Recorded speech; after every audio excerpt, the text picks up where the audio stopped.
విజయనగరం జిల్లా బొబ్బిలి నియోజకవర్గం అఖిల భారత పెన్షనర్స్ దినోత్సవం సందర్భంగా 75 సంవత్సరములు నిండిన 32 మంది పెన్షనర్లకు సన్మాన కార్యక్రమం బొబ్బిలి కళాభారతి ఆడిటోరియంలో ఘనంగా నిర్వహించారు. ఈపీఎస్ జేఆర్ఈఏ రాష్ట్ర సహాధ్యక్షులు రౌతు రామమూర్తి గారికి ఆంధ్రప్రదేశ్ రాష్ట్ర ప్రభుత్వం రాష్ట్ర గ్రంథాలయ సంస్థ డైరెక్టర్గా నియమించిన సందర్భంగా ప్రతి ఒక్కరూ వారికి అభినందనలు తెలియచేశారు.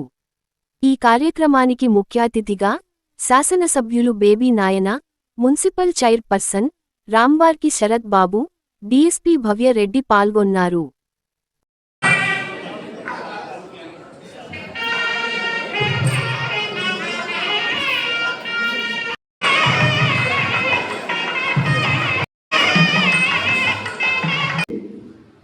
భారతదేశంలో 1871లో భారత పెన్షన్ చట్టం బ్రిటిష్ వారే ప్రారంభించారు.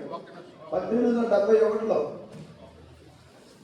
తరువాత 1957లో జవహర్లాల్ నెహ్రూ ప్రధానమంత్రిగా ఉండి ఆయన ఈ పెన్షన్ విధానాన్ని ప్రవేశపెట్టారు. అయితే 1977 వరకు ప్రభుత్వం తరగా దయాదాక్షిణ్యాల మీద మాత్రమే ఆ పెన్షన్ ఇచ్చేవారు. దానికి ఒక నిర్దిష్టమైనటువంటి ప్రణాళిక ఉండేది కాదు. 77 వరకు కూడా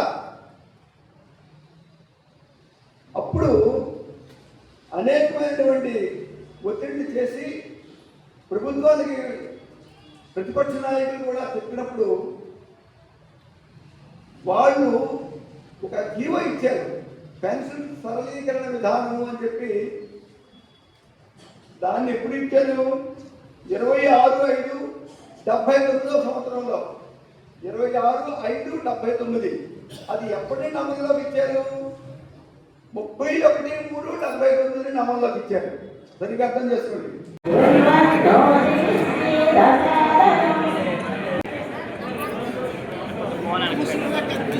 వెనక్కి వచ్చాను, కొంచెం వెనక్కి. ఓకేనా?